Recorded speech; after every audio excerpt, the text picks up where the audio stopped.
3 years ago, I was standing inside a Toyota production facility in Aichi Prefecture. Not a tour, a working visit. And the engineer walking me through their quality control process said something that stopped me cold. He said, "In Japan, we do not maintain cars to keep them running. We maintain them to keep them from ever needing repair." I've been wrenching on engines for over 20 years. I've pulled apart motors with 40,000 miles that look like they aged a decade overnight. And I've seen Corollas and Land Cruisers in Southeast Asia with 400,000 miles on the original engine. No rebuild, no major work, just maintenance. Specific, disciplined, deliberate maintenance. What most American drivers do after an oil change is nothing. They drive away, the oil light is off, the service sticker is updated, and they consider the job done. That is exactly the wrong approach. And by the end of this video, you'll know precisely what to do differently and why it matters more than the oil change itself. Here's what most people get wrong. They treat an oil change as the end of a maintenance cycle. The Japanese treat it as the beginning of one. Every oil change is a checkpoint, an opportunity to inspect, reset, protect, and extend. If you skip what comes after, you are leaving engine life on the table. Thousands of miles of it, sometimes tens of thousands. The difference between an engine that lasts 150,000 miles and one that quietly crosses 300,000 is not luck. It is a sequence of small, precise actions performed consistently. That's what this video is about.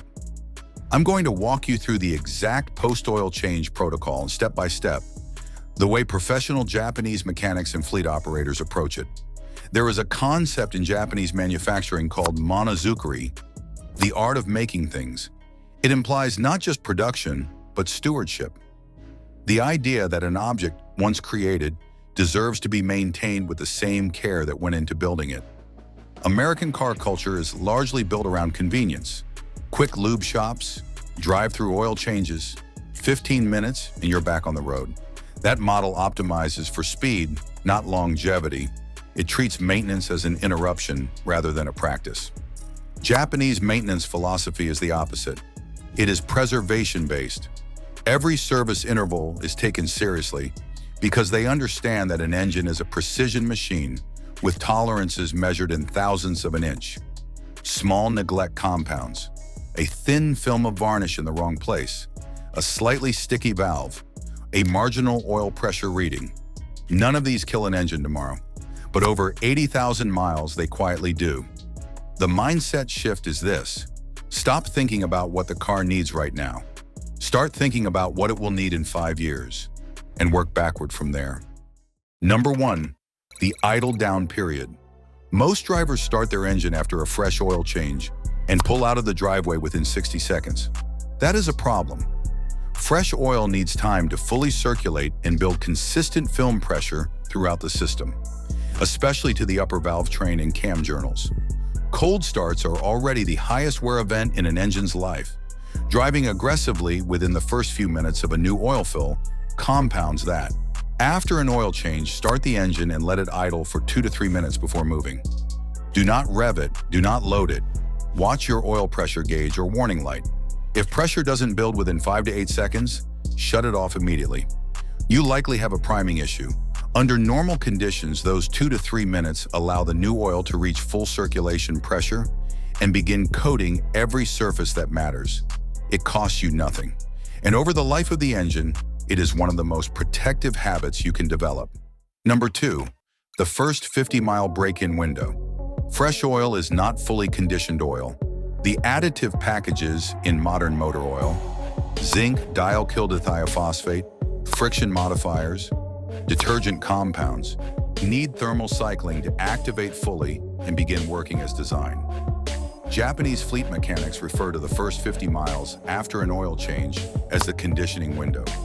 During this window, avoid sustained highway speeds above 70 miles per hour, avoid towing or heavy loads, avoid aggressive acceleration, drive normally, let the oil heat up and cool down once or twice.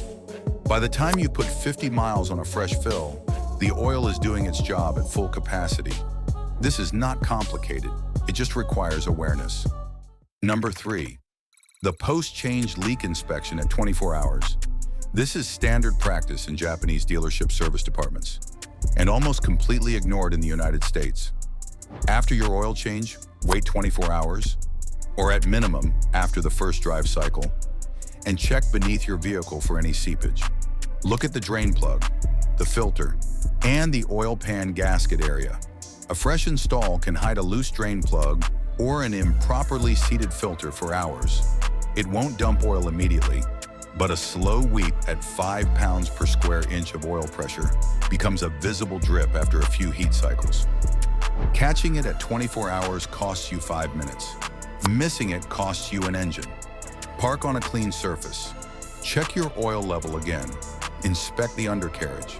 This alone has saved hundreds of engines from low oil failure. Number 4, the cold start oil pressure verification. If your vehicle has an oil pressure gauge, not just a warning light, start using it as a diagnostic tool after every oil change. Japanese mechanics record oil pressure readings at idle after fresh fills as a baseline. Here is the standard.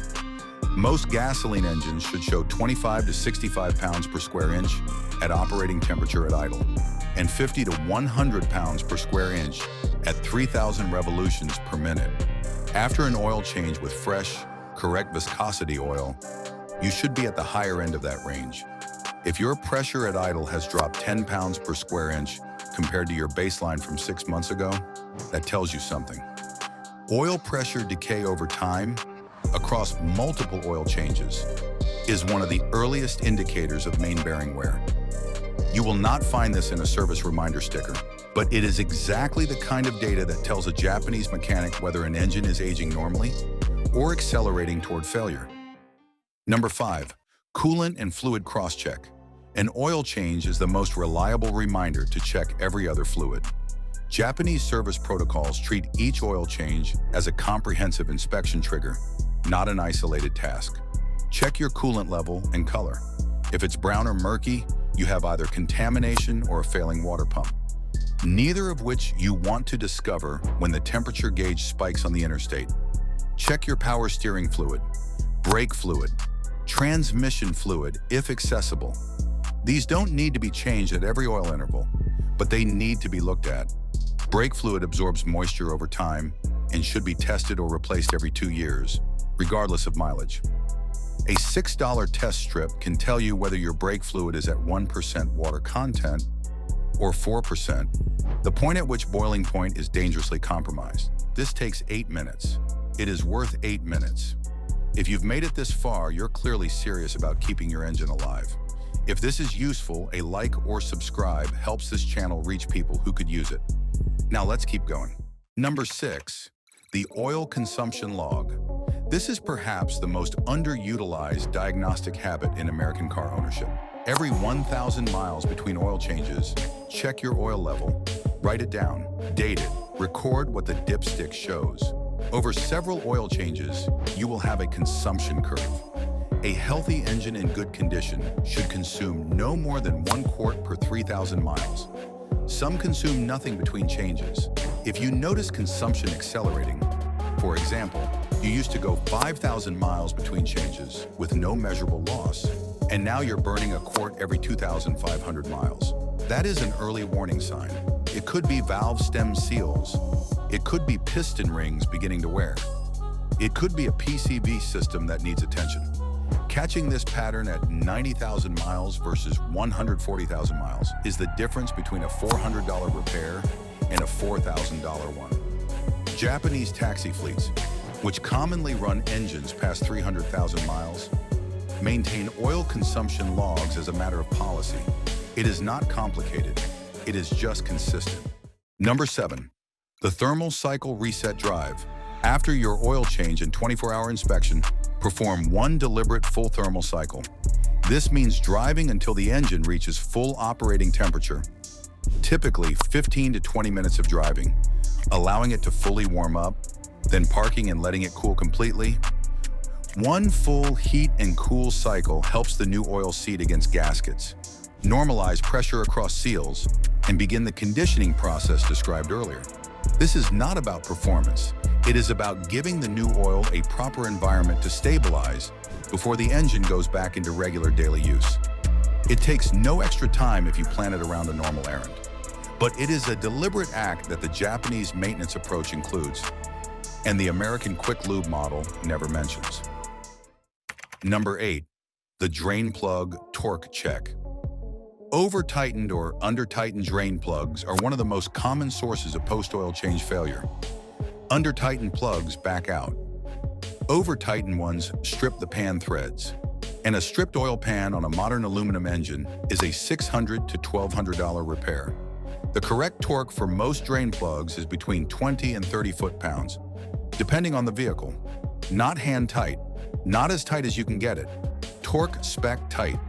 If your shop does your oil changes, it is worth verifying this once. A loose drain plug will seep. If you find wetness around the plug within 24 hours of a professional oil change, go back and have it inspected before driving further. This is your engine. You are responsible for it, regardless of who changed the oil. Let's put numbers to this. Performing every step in this protocol costs you $0 in roughly 20 minutes of your time per oil change.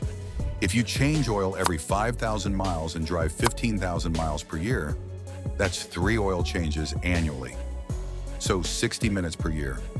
Compare that to the cost of a single engine failure event. A low oil seizure on a 4-cylinder engine typically requires either a used engine replacement at $2,500 to $4,000 installed, or a full rebuild starting around $3,500. A timing chain failure from oil starvation, which is entirely preventable, runs $1,200 to $2,500 on most modern engines. A spun bearing from inadequate oil pressure at startup is a $2,000 to $5,000 repair. The math is not complicated. 60 minutes of annual discipline versus thousands of dollars in avoidable repair. This is the Japanese framework in financial terms. Treat maintenance as an investment with guaranteed return. Because the alternative is not cheaper, it is deferred and multiplied